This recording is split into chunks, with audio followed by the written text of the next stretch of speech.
Shalom, welcome to the Jewish View. My name is Rabbi Nachman Simon with the Chabad House of Talmud, together with my co-host Mark Ronich, a statewide news service, and jbiztechvalley.com. We have a very, very special guest with us, Assemblyman Jim Tedisco. Assemblyman, welcome to the Jewish View. It's a pleasure to be with you So good today. to have you, see you here, and I see you in the assembly chamber all the time. You're always in your seat. I got to tell people, Well, you're not one of those I like that to show up on time. That's right. And You know, I got a certificate that I still have. It's a little crumpled up. From when I graduated high school, I had perfect attendance. Now, I wish I had a perfect report card and I had all A's. I can't say that, but you know, they say half of being a success of life is what? No, 90% of success is showing up. Showing That's up. what There you go. I said half, you say 90, okay. in my world, in journalism, 90%. You got to show up if you want to get the Listen, pictures. You've been very successful. How many years have you been the Assemblyman now? Well, believe it or not, 32 years. So that's pretty successful. You had a good attendance there. For the viewers, I started out when I was 12 years old. I was a child. Well, I listened to my 34th State of the State message, and I remember Clark Wemple, your predecessor. Oh, you were there when Clark I was Wemple there when Clark Wemple was there. So I remember you when you first got elected. I really do. You know, that's something, because when Clark Wemple was there, he was the assemblyman, and he was a very outspoken guy, and he was there 17 years. Right. I was on the city council at that time. I got elected to the city council in 1977. At that time, I was the youngest city councilman in the city of Schenectady. I was 27 years old. I said, 17 years, how could anybody ever be there for 17? And I've been there 16 two-year terms. And by the way, you know, they talk about there's too much money being spent, we're raising too much money, and they got this kooky idea that we should give politicians welfare to solve the problem. In other words, make taxpayers pay us to run for office so we can represent them. I'm not big on that. You're not big on campaign finance reform. No? I'm big on campaign finance reform. I think we should leave. But public financing, I'm sorry. Well, public financing, no. I think they pay enough in taxes. They pay enough to put their kids in college when they can get them in college.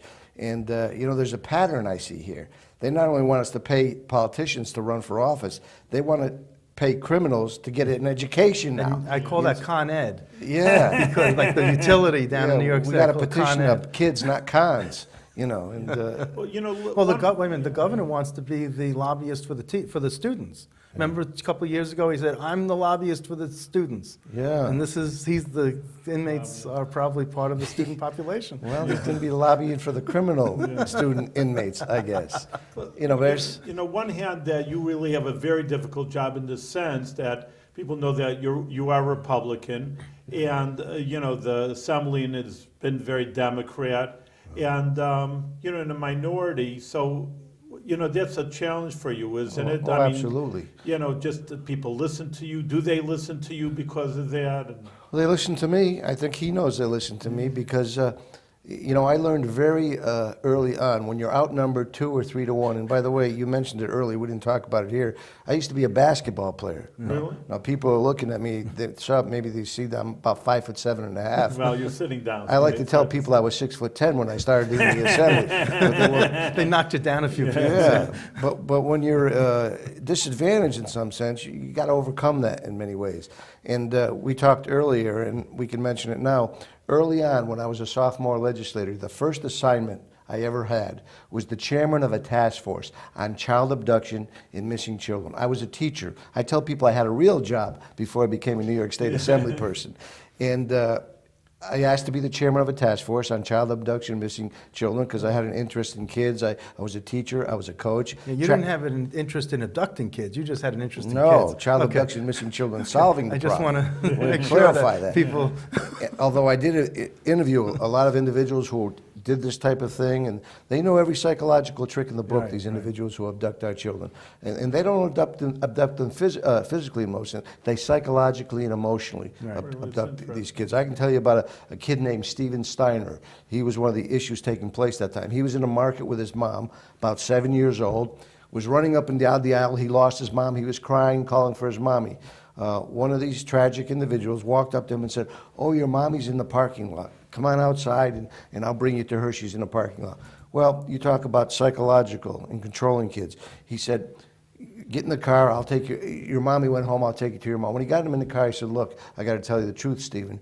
Your mother doesn't love you anymore. Your family doesn't love you anymore. They don't want to be with you anymore. And they left you with me. Now, you'd say to yourself, well, you wouldn't believe that if you were a kid. You know what he did? Every 3 or 4 blocks down the road, he said, we're going to stop at this payphone, Stephen. We're going to call your mother. You know your phone number? And he did. Give me your phone number. He'd go to the payphone. He took Stephen to the payphone. He made believe he was dialing Stephen's number, but he actually hung up.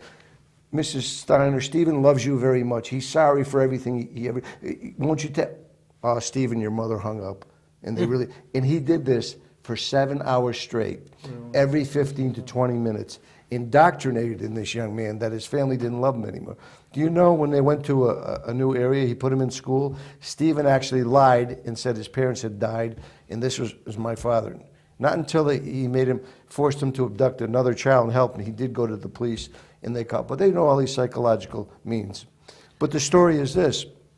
I called the governor one day, and I said, I have an idea. Who was the governor at the time? Governor Mario Cuomo. Okay. Now, that shows you how long I've been there. That's right. I got elected in 1982 when Governor Mario Cuomo got elected. I'm here with Andrew Cuomo. If I'm here with his daughter, I know it's time to retire. You know? But I called his office. I said, look, I got an idea. I just got on the thruway, and I see you have the picture of on it. It says, buckle up, reminding people. I said, I think we can do something better. We can be the first state in the nation to use our transportation system to track down missing kids, because I said, in all the hearings I found, law enforcement and the people who were involved in this, they said it's important to have immediacy when someone goes missing, but to continue to get that information out in a broad-based way. You could be in another country, let alone another state, in a matter of hours. The staff guy on the other end of the phone, I wasn't talking to the governor, said, it's like silence for about 10. He goes, well, let me think about it. I thought I'd never hear of him again. In about 2 hours, he called me back. Meet the governor on exit 23 tomorrow. We're printing up the first picture of a missing girl. We're going to use our thruway. I said, this is unbelievable. I said, are you serious? He goes, yeah. I didn't really believe the governor was going. I was a sophomore legislator. I get to exit 23. Sure enough, the governor shows up. He's got the picture of the missing girl on the ticket. We had a press conference. We kicked it off. Do you know, in a matter of weeks, we found that girl in Buffalo, because you know, you go from Syracuse to Rochester to Buffalo, you're getting a lot of exposure. And we tracked that young girl down. But he told me something, because we were talking about how I get things done when I'm outnumbered 2 or 3 to 1. I said, Governor, why did you come here and have a press conference with me? I said, I'm a sophomore legislator. I'm a different affiliation of you. He said, the first thing is, Jim, it's the character, it's the content, and it's the quality of an idea. And he was right. The most powerful things in the New York State legislature are not governors, they're not assembly people, they're not senators, they're the power of your ideas. This is a powerful idea, he said, and it's something we should do. And then he said something else I'll never forget, and I think this is why I'm successful. He said, if a politician doesn't blow his own horn, there's never any music. Now, I've come to understand what that means. If you don't get a full airing, like we are on this show, and I hope I can talk about some of my ideas on your show here. If you don't get a full airing for the media, if you're outnumbered 2 or 3 to 1, it can't be the character, content, and quality of your ideas, because you're not getting the power of the bully pulpit, of the people who are the most powerful elements along with that idea. They have to weigh in, and I get the people to weigh in on a lot of good ideas. And I took that to mean that every time I have an idea, I have to weigh in and get the public involved. One of the other issues besides what I call child abuse or abductions is pet abuse. That's something else that animal advocacy. You really raise the flag, wave the flag on. Yeah, we just got the governor to sign a bill to protect against these puppy mills, where they overbreed animals. They don't really care for the animals. Many times when people purchase these animals, they're not bred properly. Didn't you start like an animal day or a pet day at the Capitol? Well, we made history 4 years ago. We have Animal Advocacy Day at the Capitol now. This is the 4th year we have it. We had over 600 people at Animal Advocacy Day. Any political animals in there? Well, sometimes on a particular day when the debates get heavy over there, you think maybe a skunk? No, not a skunk, no. But, and people ask, well, why is it important that you have an advocacy of animals. You know why? Because we are representatives. We have to represent all of God's being and all of God's creatures, especially those, and even those who have the smallest of voices. Remember last year, you probably remember this, who stood up for the disabled population when they wanted to cut $90 million? I stood up, and several of my colleagues stood up. We got that money back. This is at a time where I had to interject a little bit about giving $450 million for tax credits for the rich and famous from Beverly Hills. They were going to give Jimmy Farrell a whole bunch of tax credits to his show. Jimmy Fallon. Fallon, excuse me, to show up, and he was going to come anyway. It's come out already that he was going to come. And I said, look, Jimmy Fallon went to the same school I went to. I went to the College of St. Rose to get my degree in special education. I taught kids with learning disabilities. And I said, Jimmy Fallon is a very funny person. But nothing's funny about taking $90 million away from the disabled. Kids who, any budget should start with those people who need it most. It shouldn't be the most powerful individuals getting the funding. And because of our statements, because of speaking out, the public weighed in. We got that $90 million. And when you're talking about animal advocacy, we got Straker's, a puppy mill in Montgomery County, closed down, and we got the governor to sign the bill on his desk to help allow local municipalities to regulate some of these puppy mills, because there were 41 dogs there. And you know where he was leaving them? Out in these large plastic tubes, out 19 and 20 degrees below zero temperatures. They had parasites. They had frost bites. So we got those 41 dogs out of there and we closed it down. I just say two things. One, that this is the Jewish view, so I want to say something Jewish, and your attitude's very Jewish in that sense, because it's not just about people. It's like you say, it's God's world, and there are animals and maybe human beings, and not maybe, of course, human beings are more important. Absolutely. On the other hand, you don't hurt animals, and just like that, you don't, destroy trees. So really, it's a very Jewish attitude you have. And the second thing is just like from an observer, and I try to be apolitical and, like you say, call them the way you see it, like your ideas. It's a good idea. I don't care who says it. And but it's interesting to me that a lot of the media, they portray the Republicans like yourself. Oh, you only care about business and money, and you don't care about people and things. And it just, I constantly see it's just not true. That's a very good here point. it is. It's just like, I don't know if you want to be called a liberal, but it's just, but I'm just saying, oh, we care about. Don't leave. No, I'm not saying, like that. Oh, we care about, the world and everybody and everything, and oh, you conservatives really, only care about money. That's all you care about is business, and I just see it's just an untrue We statement. think absolutely it's the opposite. We care about the disabled. We care about those who have no voice. We care about the downtrodden. Look, it wasn't me who tried to give a litmus test of who should be living and staying in New York. The Statue of Liberty there doesn't say, I welcome people who are like me, which I have to say the governor spoke out and said, if you don't think like me, if you don't have these ideas, then you don't belong in the state. You're right. No, this is a state that respects diversity, has tolerance for different ideas. And as we say, we may not like what our neighbor says, but we should all fight to our death to give them the freedom and the liberty to speak and have their own opinion. And when you mentioned human beings, and we should also protect animals, well, we do protect human beings by protecting animals. Let me give you 3 reasons why. First of all, animals give us unconditional love. They're a part of our family. But when we got to go get that most vicious terrorist, maybe almost in the history of the world, he's right up there in the top 5 or 10, Osama bin Laden.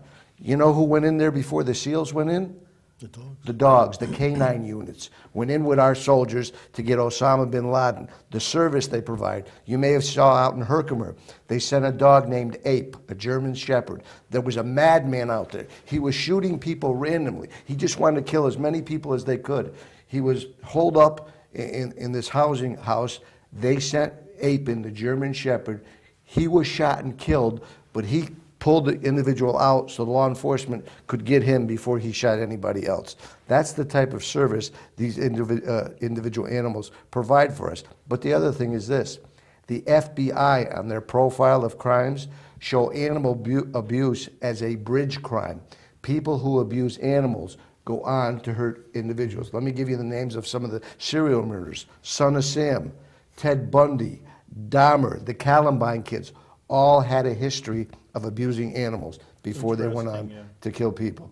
So not only unconditional love, not only great service, but it's a bridge crime. So it only behooves us.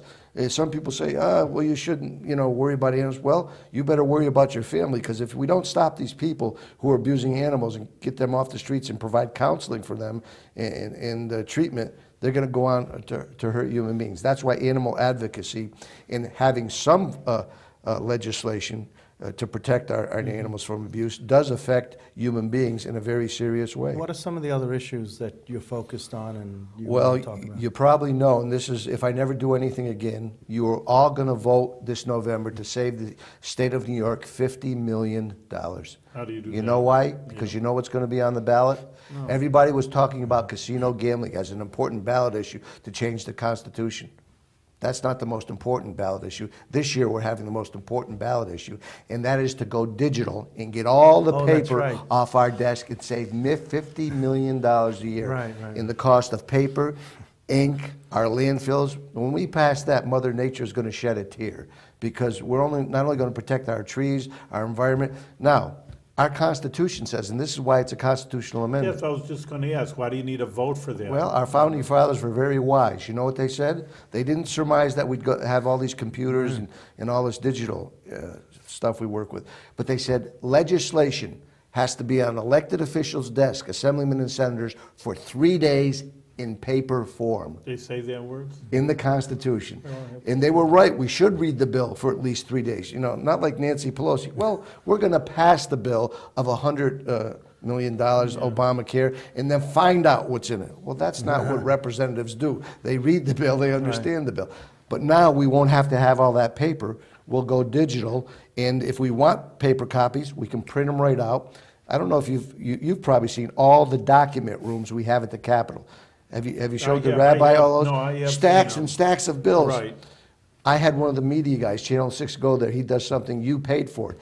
He kept a camera on there all day. 3 people went to get a bill from there, because we can just print them out from our offices on our computers. So I did a number of things to market that idea, sponsored the legislation, and I think I was the moving force that got that passed next year. Well, I remember how you had the news conference with all those bundles of paper. Yep, and I stood on top of. You stood on top. And I debated Denny Farrell, who's Ways and Means, and I put both columns of the budget here, and I spoke in between them, and they were this high on my desk. Right. And I got him to admit in a public debate on the budget that I said, how much is all the paper we use and all the ink? And he looked, and they said $50 million a year. I said, we're going to save most of that $50 million. So the paper companies are not contributing to your campaigns now? We're going to find them new jobs. There's a lot of things they can do with paper. I'm just joking. Bigger paper cups. But I want. Well, the other thing, we just had a little something on 2 weeks ago. We have college interns. Yes. And they do a great job. And I think that's tremendous, that you get a college intern, they learn about their republic, their representative democracy. And some of them become representatives. I've hired some of them too, and they've gone on to be elected officials.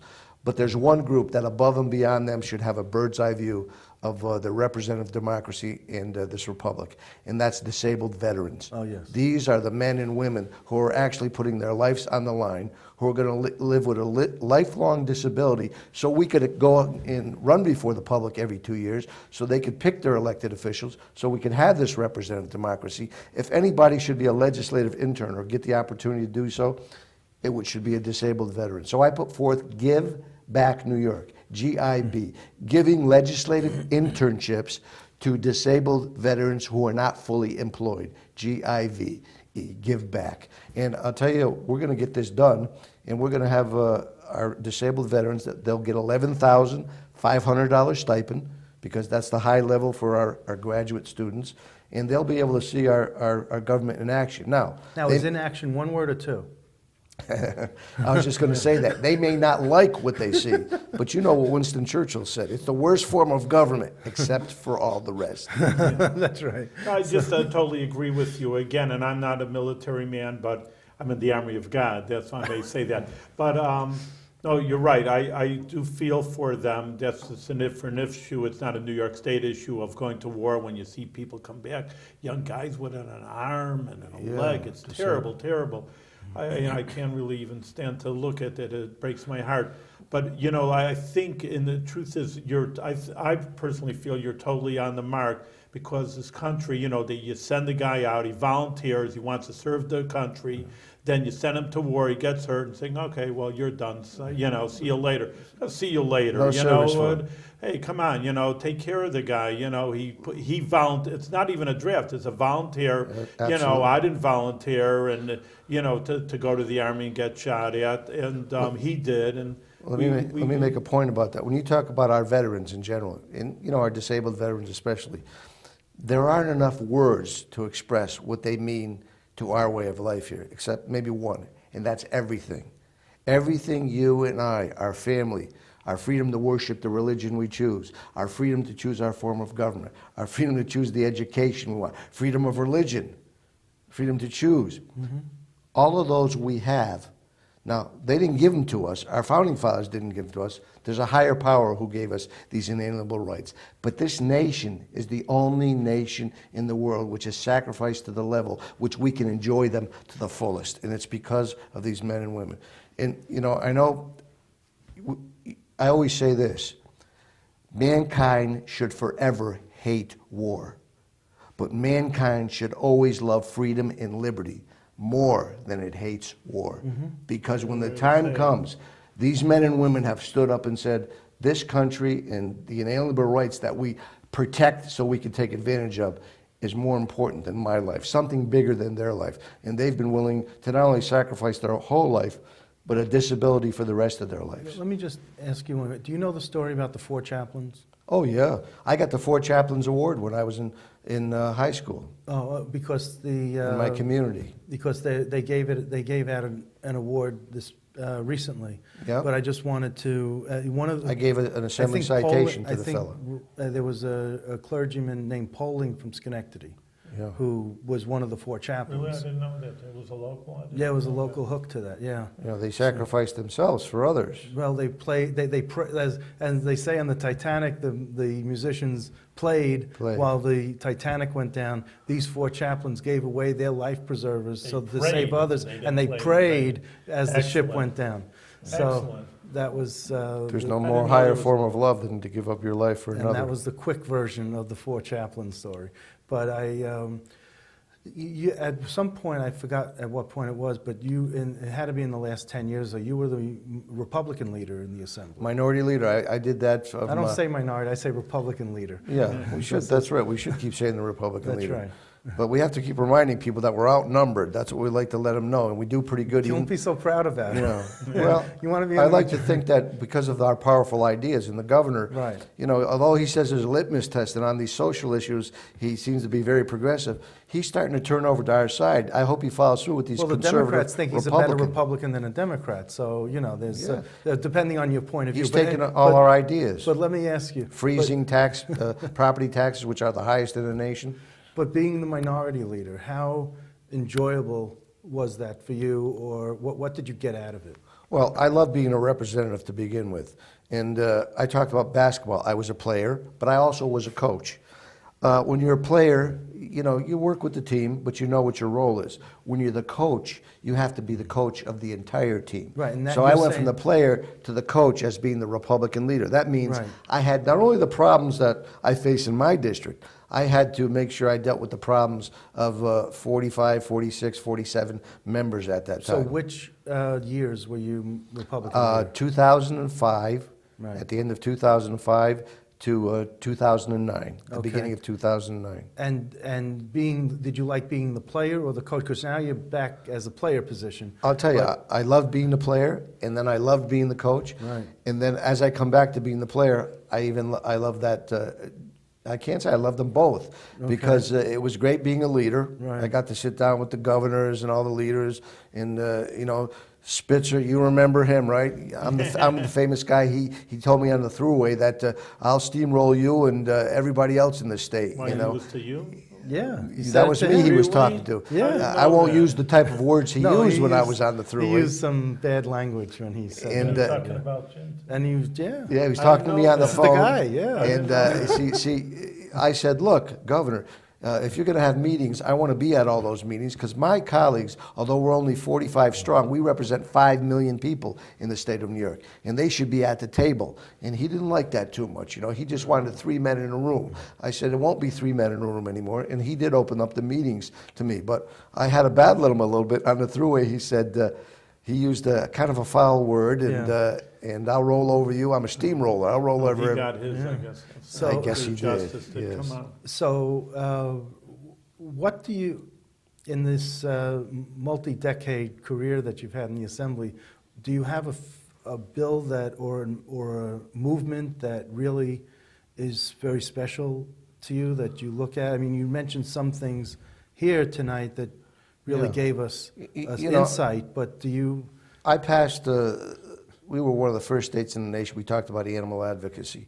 And as you know, I passed Buster's Law. Oh, that's the other one. Yeah, this was the first, one of the first states in the nation to make cruelty, serious cruelty to animals, a felony. It was a slap on the wrist. This was a little cat in my district named Buster. A person doused that individual little cat with kerosene, lit it on fire. It languished for weeks. I have to tell you, be honest, this is how much people understand the importance of the unconditional love of their pets. I got as many calls on that as anything I've ever gotten calls on in my life, because we do see pets. Touch people's hearts. And, I always wondered why. And then I realized one day when I went home, every day I go home, I got a little corgi. I got 2 dogs and 2 cats. And a wife. And a wife, And they're all females. I can't even get in the bathroom. And her name's Gracie, and I said she's amazing Grace. But every time I go home and open the door, that dog runs to me. Her tail is wagging. She jumps and she's smiling. Her tail is wagging, no matter what kind of day she has, no what kind of day I have. Now, I love my wife. That's right. Of course, I love my wife more than Gracie. Dear, I do love my wife more than Gracie. But the other day, I realized something. She doesn't always come to me wagging her tail. Like the other day, Gracie came wagging her tail and she said, "You forgot to do your dishes this morning. I cooked you a good meal." So Gracie was wagging her tail, but she was wagging her finger at me, So, the animals, they never wag their finger at me. I have one more topic I just want to touch on, because you were a victim of identity theft. Yes. And I remember that. It was like 15 years ago, was it? Around there, yeah. So tell us how you survived that and what the implications were. Well, it was kind of crazy. I was in the assembly, right? First of all, I had a big press conference after it happened, and I knew what they were going to ask me. Why do you think they chose you to steal your identity? Because this is what the person did. He started calling up small businesses in my district, and he said, "Hey, this is Assemblyman Jim Tedisco. My daughter's car broke down, and they won't cash her check to tow people, and I can't get to her because I'm in a legislative session. Can I send somebody over? Would you cash her check for $150? She needs $150. Don't worry, I'll come and I'll reimburse you later on. I'll come and I'll pay in person." And do you know what? They got $2,000 to $3,000 from these people, really? because Jim Tedisco, they thought Jim Tedisco called them, and they wanted to help my daughter. Now, I don't even have a daughter. So at the press conference, they said, "Why do you think they chose to use you?" I said, "Well, certainly they wanted the money. I'm the most honest politician in the capital region, so nobody would try to believe I was trying to bilk them, So naturally, they would use my name to try to gain the money. But on the last one, because people start calling me up, I go, "No, I'm not doing that." So I called the state police. It was a restaurant in Saratoga, and he called the state police, and they said, "Hey, tell him to show up. We're going to come there. We'll be hiding in the back. When he comes in, we're going to catch him." "Sure, yeah, I'll give you $150. He called the guy, said, "Wait a second, I'll check to see if I got the money." He called the guy back. "Come on in." The state troopers, they arrested him on the spot, and he had to serve time in jail. Sure. And you know who the guy is, so. I know who the guy is. Was he a constituent? Is he voting for you? Well, I don't know if he's voting for me now. He doesn't vote over He spent here. some time in jail. But, Did he contribute $150 to your campaign? Yeah, he should donate more than that. He stole more than $150. But that's a very scary thing. But how happened. did you survive? But how did you get over that? How did you get your name back into the good graces? Well, I think people realized from the media that they saw that somebody had taken my name, and I called all the people that got it, and they said, "Oh, we understand." They realized that somebody was trying to scam them. So it wasn't like your credit card or No, your social he didn't security take number a credit card. or anything He just like that? actually took my identity over the phone. I So see. sometimes people can just use your name. Right, They don't even have to steal a credit card. That's interesting. You have I'll to be use careful. I'll use your name next time. You won't get too much credit. In any case, Dad, well, we're out of time, and it really was very interesting. Wow, yeah, yeah. I know, a half hour flew by. We'll have to have me, you back. Gotta bring me Yeah, back again. I that's got a lot right. more things to talk about. Okay. A lot more I things. hope I didn't talk too much. No, You did a you're great job. You're a great assemblyman, and we give you a blessing at the end. They should continue your good work, your great work that you're doing. I didn't even know that much, and I hope our viewers also realize what kind of great job you are doing, but you continue in success and with good health. Thank you. Thank you for informing the public, too. Yes, good to have you. Do a Jim. great job.